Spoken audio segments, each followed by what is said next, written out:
pessoal, tudo bem? Estamos iniciando mais um estudo da obra Gênese. Vamos ao nosso preparo e depois a prece inicial da obra Tempo para Entendimento, mensagem de Francisco Cipriano Irmã Germana, pela psicografia de Celi Durão. Hoje quero lhes falar sobre união, a união de dois seres, mantendo a continuidade da humanidade.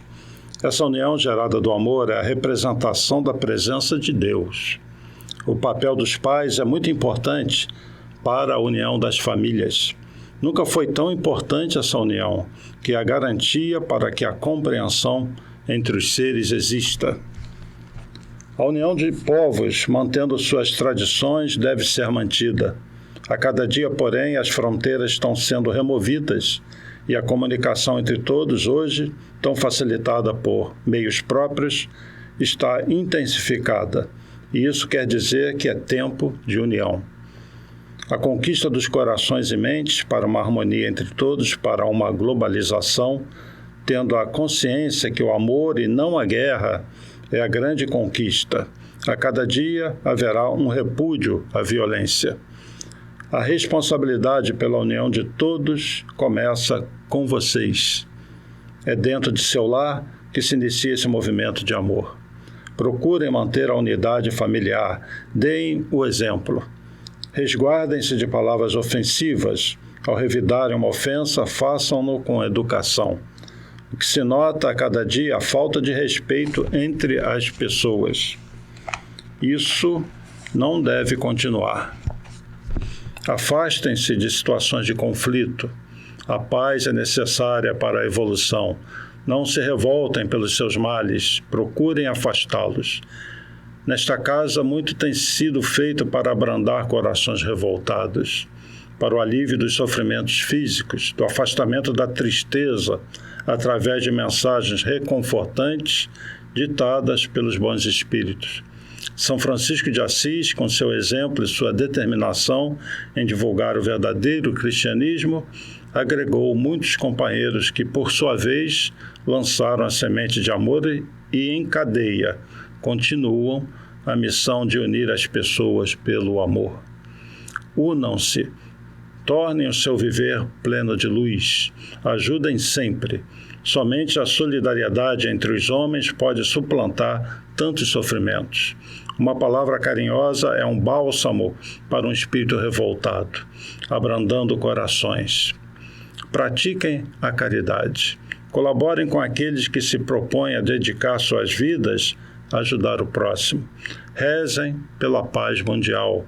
A união de todos é necessária para a sobrevivência da humanidade. Fiquem em paz, sejam felizes, acreditem no poder de suas orações. E é acreditando no poder das nossas orações que vamos agora unindo nossas mentes, nossos corações, elevando a Jesus, agradecendo muito por tudo que tem feito por todos nós, pela humanidade, e aproveitamos para pedir a Jesus que lance uma luz sobre o nosso país, o Brasil, e sobre todos os países, as pessoas que estão fora do Brasil nos assistindo, que essas luzes do alto possam envolver a todos nós, criando em torno do nosso mundo uma energia de amor para contrabalançar aquela do mal que ainda persiste, mas que vai sendo aos poucos dissipada à medida que a transição se aprofunda. Que haja paz em nossos lares, que possamos mudar interiormente, nos transformando em seres mais equilibrados, mais amorosos e abertos para novos ensinamentos. Que Jesus nos inspire. Pedimos licença para iniciar o estudo de hoje, que nos envolva em muita luz. Graças a Deus. Então, pessoal, hoje nós vamos dar continuidade à Gênese, no estudo do capítulo 16, a teoria da presciência, que nós já conversamos um pouco semana passada e que nós vamos continuar hoje. Nós vamos começar pelo final do capítulo, pelo item 17, que nos fala um pouquinho de Nostradamus. Então, vou ler aqui, depois a gente conversa. Item 17, então, desse capítulo 16 da Teoria da Presciência. A forma, geralmente empregada até aqui, bastante geral para as predições, faz delas verdadeiros enigmas, frequentemente indecifráveis. Essa forma misteriosa e cabalística, da qual Nostradamus oferece o tipo mais completo, lhes dá um certo prestígio aos olhos do vulgo, que lhes atribui tanto mais valor quanto mais sejam elas incompreensíveis. Por sua ambiguidade, elas se prestam a interpretações muito diferentes, de tal sorte que, segundo o sentido atribuído a certas palavras alegóricas ou de convenção, segundo a maneira de computar o cálculo bizarramente complicado das datas, e com um pouco de boa vontade, ali se encontra aproximadamente tudo quanto se quer. Seja como for, não se pode deixar de convir que algumas predições têm caráter sério e confundem pela sua veracidade. É provável que esta forma velada tivesse, num certo tempo, sua razão de ser e até mesmo sua necessidade. Hoje, as circunstâncias não são mais as mesmas. O positivismo do século atual pouco se acomodaria com a linguagem sibilina. Também as predições de nossos dias não afetam mais essas formas estranhas. As feitas pelos espíritos nada têm de místicas. Falam a linguagem de todas as pessoas como teriam feito quando vivos, pois não cessaram de pertencer à humanidade. Eles nos previnem quanto às coisas futuras, pessoais e gerais, quando tal nos puder ser útil na medida da perspicácia de que são dotados, como fariam conselheiros ou amigos. Suas previsões constituem, pois, mais advertências, as quais não impedem o nosso livre-arbítrio, do que predições propriamente ditas, que implicariam uma fatalidade absoluta. Sua opinião é, por outro lado, quase sempre motivada, pois que eles não querem que o homem aniquile sua razão sob uma fé cega, o que nos permite apreciar-lhes a justeza.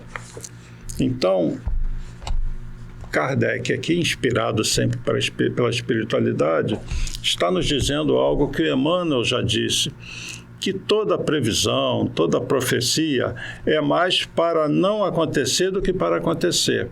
É um alerta, é uma sacudidela que nos dão.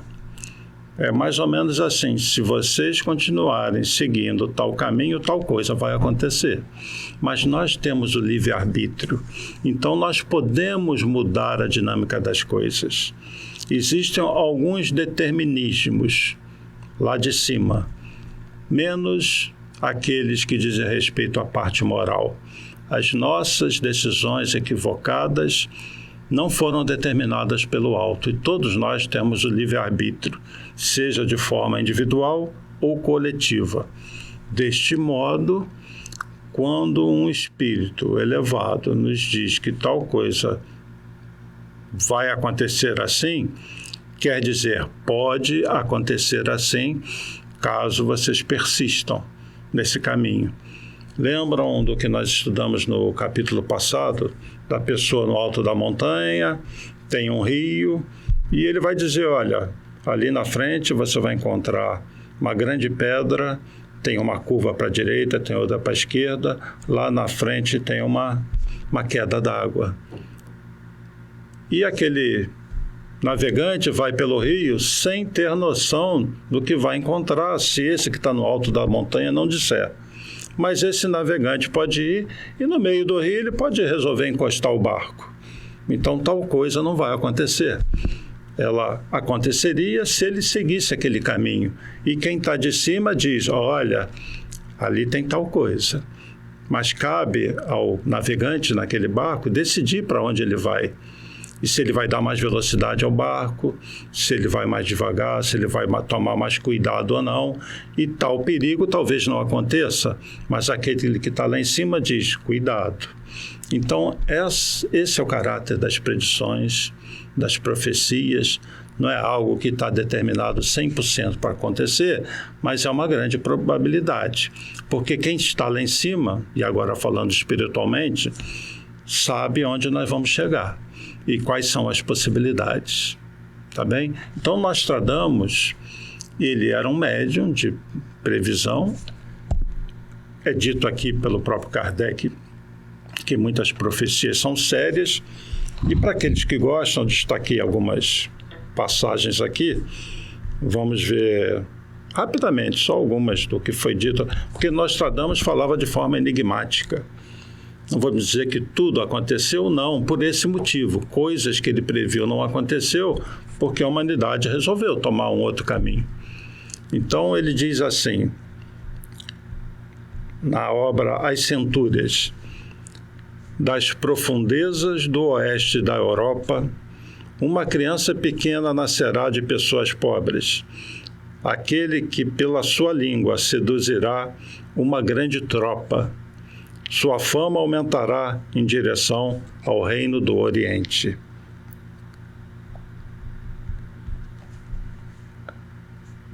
Nostradamus disse o seguinte também, olha a maneira enigmática: o primeiro do terceiro fará pior do que Nero. Ele será também valente para derramar o sangue humano. Ele fará construir fornos. A prosperidade terá fim, e esse novo chefe será a causa de grandes escândalos.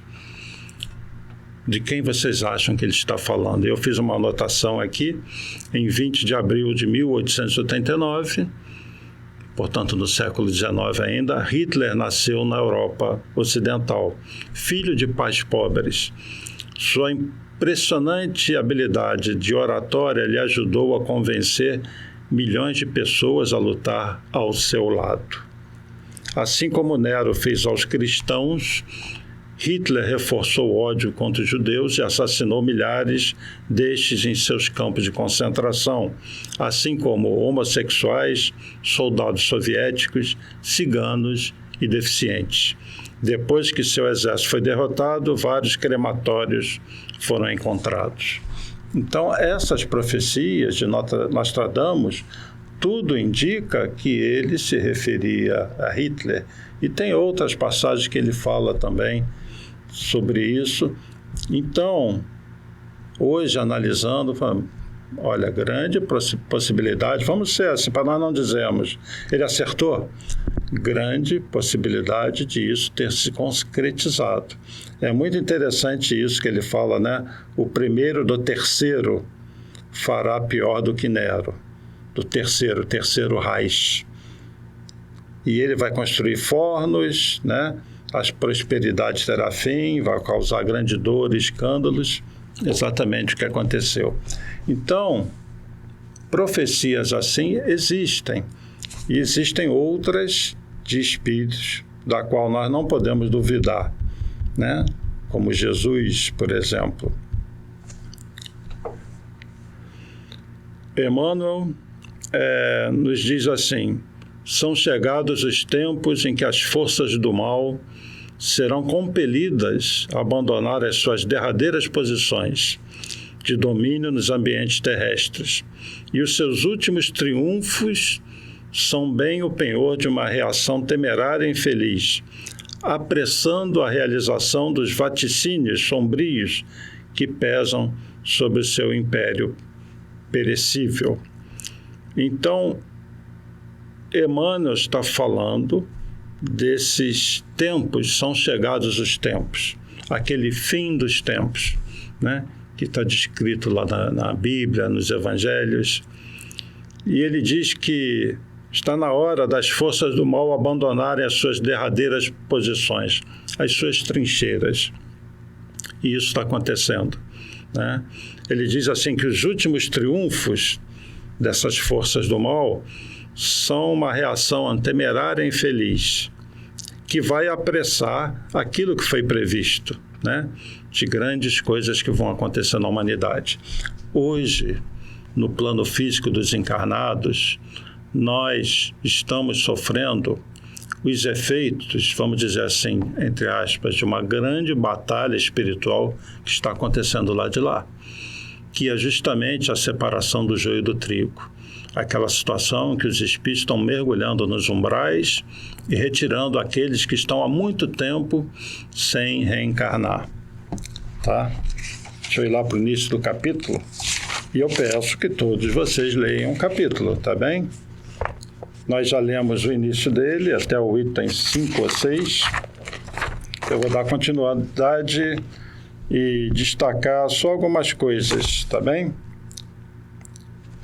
Item 7. Frequentemente as pessoas dotadas da faculdade de prever no estado estático ou sonambúlico veem os acontecimentos se desenharem como num quadro. Isso poderia também se explicar pela fotografia do pensamento. Um acontecimento que está no pensamento dos espíritos que trabalham para sua concretização ou no pensamento dos homens cujos atos o devem provocar. Tal pensamento, atravessando o espaço como os sonhos atravessam o ar, pode tornar a imagem visível pelo vidente. Porém, como a realização pode ser apressada ou retardada por um concurso das circunstâncias, ele vê a coisa sem poder precisar o momento de sua realização. Talvez mesmo esse pensamento possa ser apenas um projeto, um desejo, que pode não ter seguimento. Daí os frequentes erros de fato e de data nas previsões. Então, os médiuns que têm essa vidência do futuro, de algo que possa acontecer, eles veem os fatos de forma imprecisa. Datas, é difícil determinar datas. E os próprios acontecimentos, lembrando do homem no rio, que de repente pode encostar o seu barco, pode ter uma mudança. E isso frequentemente ocorre. Tá bem? Vou seguir aqui com algumas observações que eu fiz. E sobre as profecias, sobre o Apocalipse, o que tem no Apocalipse? Com certeza, as profecias, né, que são atribuídas a João e do próprio Jesus, nos mostram eventos preocupantes para a humanidade. E se nós formos pensar, uma característica da nossa humanidade até o momento é de povos, na sua maioria, principalmente os mais fortes, povos extremamente bélicos. As guerras fazem parte da história. As guerras religiosas, as guerras por conquista de território, as guerras por interesses comerciais. Então, a história da Terra é uma história de guerras. Então, nesse momento de transição, de mudança, de um fim de um ciclo, essa mudança ela é muito traumática na visão de alguns espíritos. E eles fazem alertas que vamos considerar assim como sendo alertas. Olha, se vocês não mudarem nesse momento da grande mudança, da grande tribulação, vocês vão levar ao ápice aquilo que vocês sempre fizeram, guerras, vão gerar catástrofes, vão gerar isso, vão gerar aquilo. Então, vamos ver essas profecias como advertências, tá bem? O Apocalipse 9, versículos 13 a 18, atribuído a João, evangelista. E tocou o sexto anjo a sua trombeta, e ouvi uma voz que vinha das 4 pontas do altar de ouro que estava diante de Deus. Tudo muito enigmático, né? A qual dizia ao sexto anjo que tinha a trombeta: solta os 4 anjos que estão presos junto ao grande rio Eufrates. E foram soltos os 4 anjos que estavam preparados para a hora e dia e mês e ano, a fim de matarem a 1/3 parte dos homens. Epa, lá da região do Eufrates, né? vão ser soltos 4 anjos que vão matar 3 partes da humanidade. Isso é preocupante, né? Bom, e foram soltos, então, os 4 anjos. E o número dos exércitos, dos cavaleiros, era de 200 milhões. E eu vi o número deles. E assim vi cavalos nesta visão, e os que sobre eles cavalgavam tinham couraças de fogo. O que significa isso? Couraças de fogo, e de jacinto, e de enxofre, e as cabeças dos cavalos eram como cabeça de leões, e de suas bocas saía fogo e fumaça e enxofre. Por esses 3 foi morta a 1/3 parte dos homens, isto é, pelo fogo, pela fumaça e pelo enxofre que saíam das suas bocas. Eu não quero ser aquele que interpreta profecias, mas está claro aqui que algo vai gerar fumaça, fogo e enxofre, né? E que das suas bocas vai sair esse fogo, essa fumaça, esse enxofre. O que será isso? Um avião? Da boca sai fumaça, fogo, enxofre na forma de explosão? Não sei. Mas essa profecia é uma profecia que está no Apocalipse e que dá margem a várias interpretações. Mas não fala de coisas agradáveis, né? Fala de uma guerra, fala de 3/4 dos homens morrendo.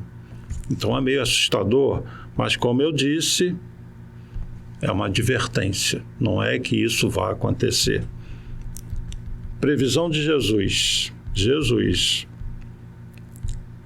Mateus capítulo 24. Quando Jesus ia saindo do templo, aproximaram-se dele seus discípulos para lhe mostrarem a estrutura do templo.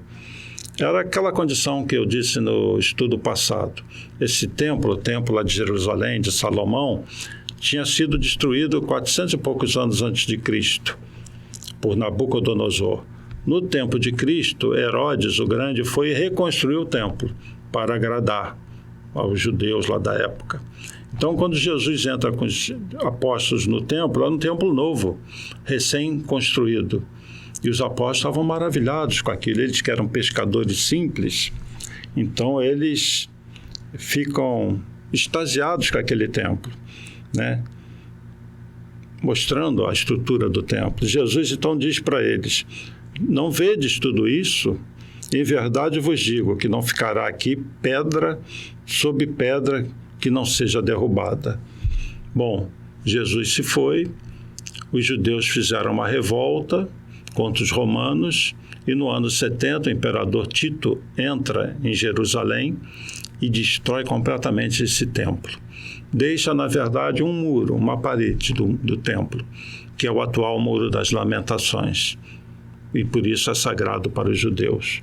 Então Jesus fez uma previsão, ele tinha uma presciência de que aquilo ali nada ia sobrar, que aquele templo maravilhoso seria destruído. E ele continua nessas previsões. Estando sentado no Monte das Oliveiras, chegaram a ele seus discípulos em particular, dizendo: dize-nos quando serão essas coisas, e que sinal haverá da sua vinda e do fim do mundo. E Jesus respondendo disse-lhes: acautelai-vos que ninguém vos engane, porque muitos virão em meu nome, dizendo: eu sou o Cristo, e enganarão a muitos. E ouvireis de guerras e de rumores de guerras. Olhai, não vos assusteis, porque é mister que tudo aconteça, mas ainda não é o fim. Então vai chegar um período de guerras e rumores de guerra, e Jesus diz: mas ainda não é o fim. Porquanto se levantará nação contra nação, e reino contra reino, e haverá fomes e pestes e terremotos em vários lugares. Os que analisam essa profecia de Jesus dizem que isso se refere ao século XX, quando houve as maiores guerras mundiais. Nunca houve tanta guerra envolvendo a população mundial quase toda como no século XX. E muitos terremotos e pestes aconteceram. Foi um século de muita dor, o século XX, tá? Mas Jesus diz, isso não é o fim. Essas coisas são o princípio de dores. Meu Deus, o princípio de dores. Então vos hão de entregar para serdes atormentados. E matar-vos-ão e sereis odiados de todas as nações por causa do meu nome. Nesse tempo, muitos serão escandalizados e trair-se-ão uns aos outros. E uns aos outros se odiarão. E surgirão muitos falsos profetas, enganarão a muitos. E por se multiplicar a iniquidade, o amor de muitos esfriará. Mas aquele que perseverar até o fim, esse será salvo. Falsos profetas, pessoas que se dizem profetas missionários, que arrastam multidões. Vocês conhecem isso? O amor de muitos esfriará. A humanidade atual, ainda tão materialista, ainda tão voltada para o poder, para a conquista, essa humanidade vive o amor? Mas Jesus diz, aquele que perseverar até o fim será salvo. Meus amigos, não se assustem com essas profecias, conforme comentei, e o Emmanuel comenta, e os Espíritos comentam, são advertências, tá? E algumas acontecem porque a humanidade não se desvia. De novo, aquele que está olhando em cima do rio, prever coisas que podem acontecer. Depende de quem está no barco, se vai parar, se vai virar à direita ou à esquerda. Às vezes vira, às vezes para e tal coisa não acontece. Às vezes não acontece. Essas do século XX, isso realmente tem tudo a ver com o século XX, se realizou. Porque, mais uma vez, aquela condição do homem de guerra, de domínio, que o acompanha ao longo da história, quando ele começa a colocar a mão na tecnologia, essa guerra se torna em larga escala. Uma guerra mundial e muitas dores. E vou ler aqui um pedacinho, uma outra mensagem de Jesus, que, repito, não é para assustar, mas é para nossa reflexão, que é desse livro aqui, 2019, Revelações de Chico Xavier, por Marlene Nobre e o Geraldo Lemos. Vou ler uma página e uma profecia aqui, que é de Jesus. Em seu romance autobiográfico intitulado Há 2000 anos, Emmanuel descreve a chegada ao mundo espiritual de Lívia Cornélia, sua esposa, à época do Cristo, quando revestia a personalidade do senador romano Públio Lentulus, após ter sido martirizada no circo de Roma, dando-se em holocausto à sua fé cristã. Ou seja, Lívia, esposa de Públio Lentulus, que era o Emmanuel naquela época, como senador romano, ele descreve a chegada dela ao mundo espiritual. Todos os seres que, como Lívia, tinham dado suas vidas em favor do ideal cristão, aguardaram, depois de alguns dias, em paisagem luminosa do mundo espiritual, a visita do Senhor. Jesus foi visitar esses espíritos, inclusive Lívia, como quando de sua divina presença na bucólica moldura da Galileia. Tomando a palavra naquele ambiente que recordava as suas inesquecíveis pregações nas águas tranquilas do pequeno mar da Galileia, Jesus louvou os sacrifícios e os testemunhos dos mártires, regozijando-se pelos galardões espirituais conquistados, mas também fez previsões quanto aos destinos da terra, confirmando suas advertências no sermão profético, quando revelara aos discípulos as grandes transformações pelas quais o planeta passará. Emmanuel tentou reproduzir a essência de sua lição divina naquele momento inesquecível, embora reconhecendo que o tenha feito imperfeitamente. É uma peça de grande beleza espiritual, da qual recolhemos trechos importantes para o nosso estudo, sobretudo os referentes às profecias do Senhor. Então, eu vou ler esse texto que Emmanuel, então, destaca.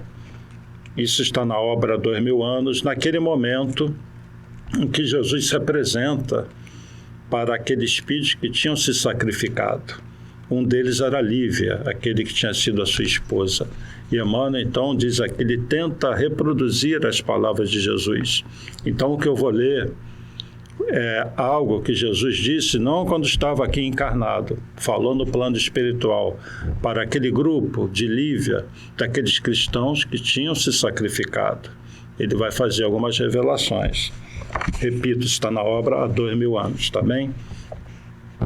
Então Jesus diz assim, é Jesus falando: sim, amados meus, porque o dia chegará no qual todas as mentiras humanas hão de ser confundidas pela claridade das revelações do céu.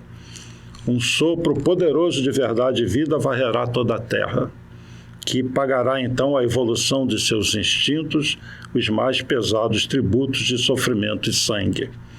Exausto de receber os fluidos venenosos da ignomínia e da iniquidade de seus habitantes, o próprio planeta protestará contra a impenitência dos homens, rasgando as entranhas em dolorosos cataclismos. As impiedades terrestres formarão pesadas nuvens de dor, que rebentarão no instante oportuno em tempestades de lágrimas na face escura da terra. E então, das claridades da minha misericórdia, contemplarei meu rebanho desditoso e direi como os meus emissários: ó Jerusalém, Jerusalém.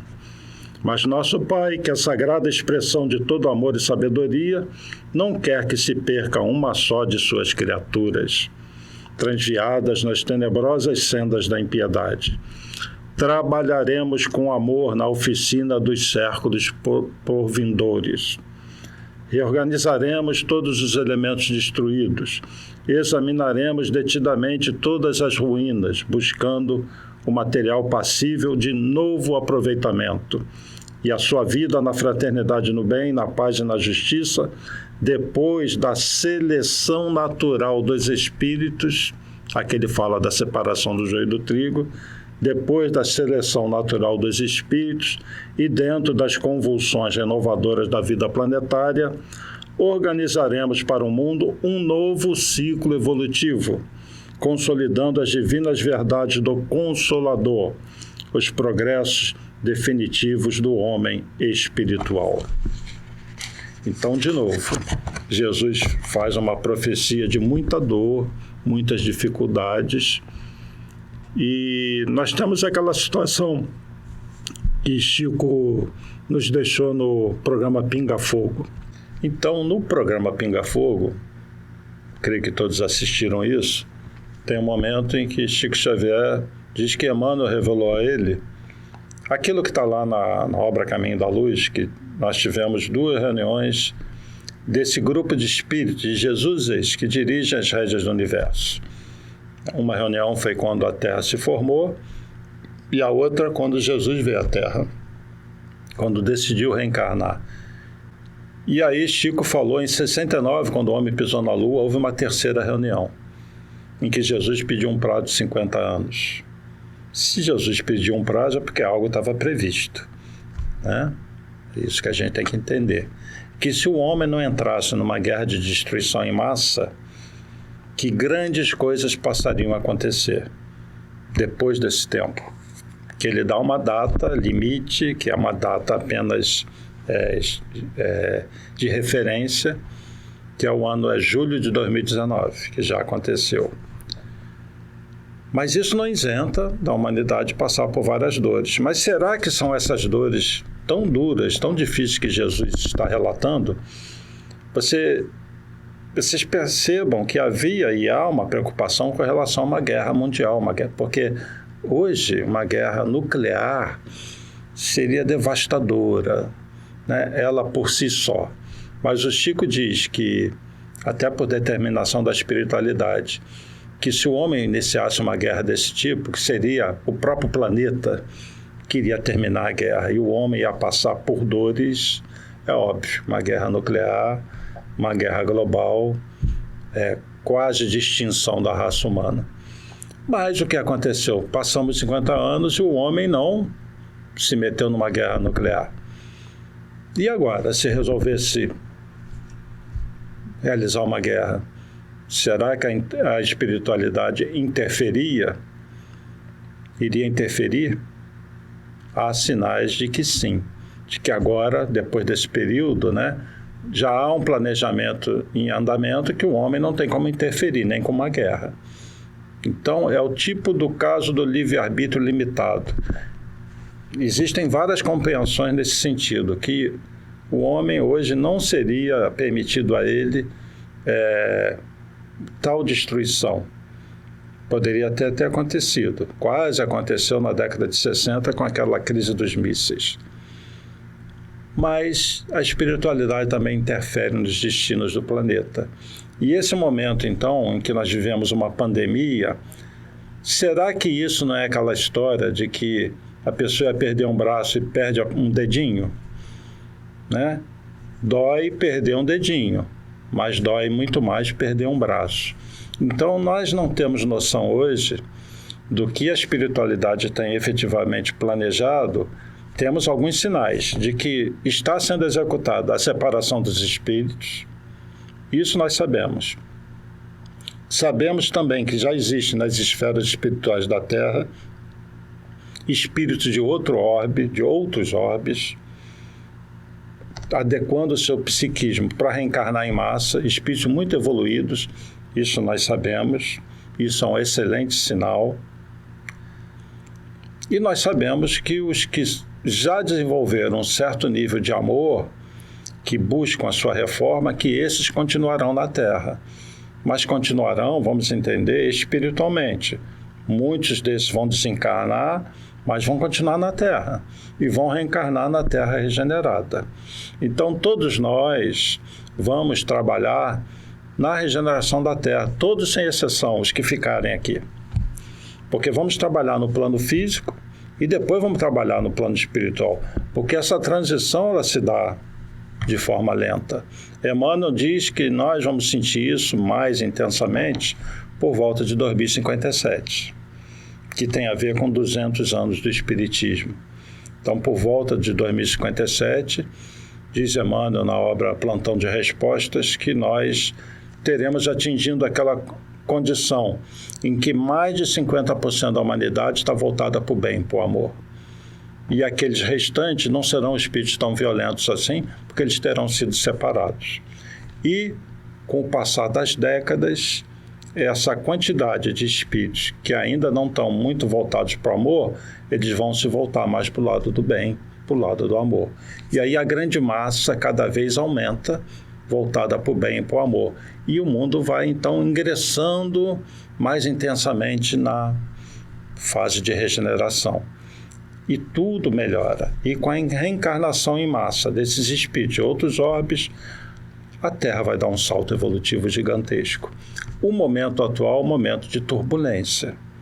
Então, foram feitas previsões muito duras, difíceis, caso o homem não mudasse de rumo. Mas, graças a Deus, não tivemos a guerra nuclear. Então, é aquela história de novo, da pessoa no barco, naquele rio sinuoso. De repente, a humanidade resolveu parar, né? A guerra nuclear assusta tanto que até as nações que têm essas armas sabem que não há vencedor numa guerra mundial. E talvez seja esse o grande checkmate, uma guerra nuclear. Não tem vencedor. E talvez seja a hora da humanidade pensar e desses países pensarem como se livrarem de tamanho poder, já que não pode ser usado. E como convencer nações menores que querem acessar esse poder e que são nações que também não têm muito equilíbrio na sua política, na sua dinâmica interna. Esse talvez seja o outro grande desafio atual. Então, esse momento de decisão é o homem no barco que está encarando um problema. E esse é um grande problema. O homem se livrar das guerras de destruição em massa, porque no mundo de regeneração não há espaço para uma nação que queira destruir o mundo, destruir as outras, aniquilar totalmente uma outra civilização. O que vai acontecer está na mão dos homens, do livre-arbítrio. Mas existe a interferência espiritual também. Então, nesse caso, após a data limite, queiramos nós que, vamos dizer assim, que os trabalhadores do Cristo interfiram mais na história do planeta, que não permitam uma guerra nuclear, né?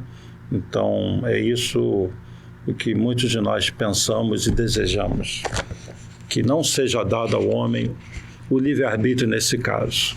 Chega, né? Não destruir o planeta, isso não é possível, porque isso interfere na vida do universo, da nossa galáxia toda. E aí a espiritualidade superior, esse grupo, essa comunidade de espíritos puros não vai permitir, porque Deus tem um projeto para a Terra. A Terra é um planeta precioso, como todos os outros são, cheios de vida. Então, não será permitido ao homem destruir esse planeta, destruir esse planejamento de Deus, vamos entender assim. Falando da capacidade da presciência, eu estou pulando alguns itens, tal faculdade é inerente ao estado de espiritualização, ou, se o preferirmos, de desmaterialização. Isto é, a espiritualização produz um efeito que se pode comparar, embora muito imperfeito, àquele da vista de conjunto do homem do alto da montanha. Esta comparação tinha simplesmente a finalidade de mostrar que os acontecimentos que estão no futuro para uns estão no presente para outros, e podem assim ser preditos, o que não implica na produção do efeito pela mesma maneira.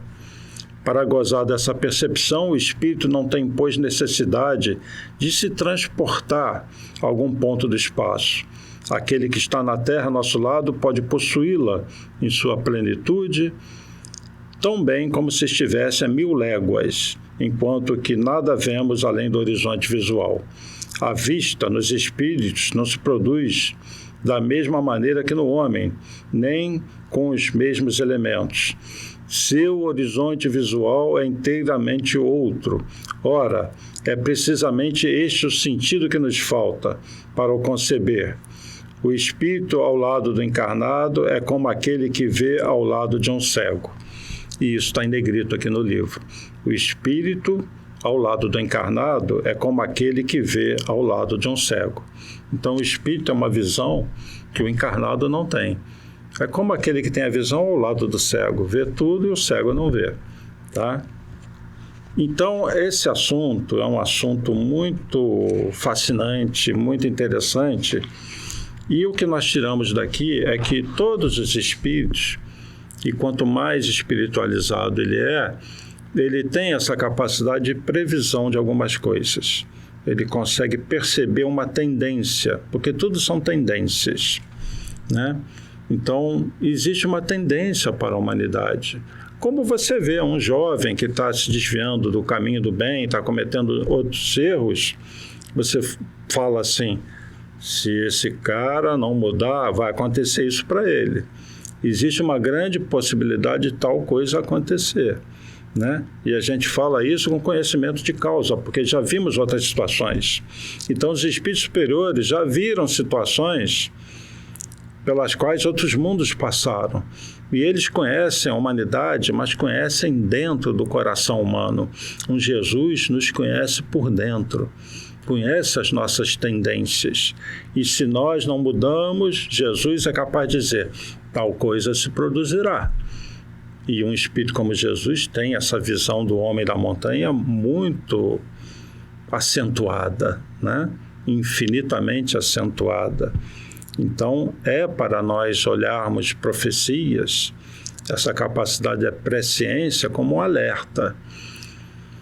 Como o destino da Terra é do mundo de regeneração, e como já foi dito, superamos aqueles 50 anos que Jesus previu, vamos acreditar no Chico. Coisas maravilhosas estão por vir. Pode ser que enfrentemos dores, um terremoto aqui e ali, mas talvez não mais uma guerra nuclear, embora o homem ainda tenha essa capacidade, porque dessa vez não será permitido, pelos motivos que já foram comentados aqui. E vamos ter a encarnação de muitos espíritos maravilhosos, muitos espíritos muito elevados, as doenças deixarão de existir muito em breve, a ciência vai ser usada só para o bem, essas armas de destruição em massa desaparecerão, as sociedades que ainda estão no momento turbulento viverão uma nova realidade, a espiritualidade está interferindo em cada mundo, em cada país, nas sociedades, e o momento é turbulento, mas viveremos coisas boas. Felizes, bem-aventurados os mansos e pacíficos, pois herdarão a terra. Então vamos fazer uma previsão nós agora de que viveremos tempos muito felizes, onde reencontraremos aqueles que amamos e que julgávamos afastados. Vamos limpar essa terra de todo o lixo, de toda a sujeira que nós acumulamos ao longo de séculos, e até pela ignorância, pelo mau uso da tecnologia. A terra vai reviver sua natureza esplêndida, oceanos limpos, rios limpos, e uma tecnologia usada para o uso do bem, para o bem da humanidade. E uma tecnologia e uma humanidade modificada que vai nos permitir contato com seres de outros orbes. E tudo vai mudar. A mente humana vai mudar, a nossa sociedade vai mudar, porque nós estaremos mudando por dentro. E a grande alavanca dessa mudança é o amor. Então, que o amor faça parte do nosso plano de vida, que nós nos transformemos pelo amor, para que as futuras profecias sejam só de coisas felizes, de coisas maravilhosas que nós viveremos. Eu vou encerrar por aqui, por causa do nosso tempo, e eu peço desculpa a vocês se pelo tema eu de alguma forma fugi, porque eu falo de forma espontânea aqui, e só depois eu vou ver o que eu falei. Então é um assunto muito delicado, difícil da gente abordar, e eu quis colocar essa reflexão, né, de que profecia é mais um alerta do que outra coisa, mas que nós temos que levar a sério, tá bem? Então, agradeço pela atenção de todos, deixem seus comentários, mandem pelo e-mail contato@map.org.br, assunto a Gênese, qualquer dúvida, leiam esse capítulo integralmente, que ele é muito interessante. Paz e bem, paz e luz, paz, muita paz.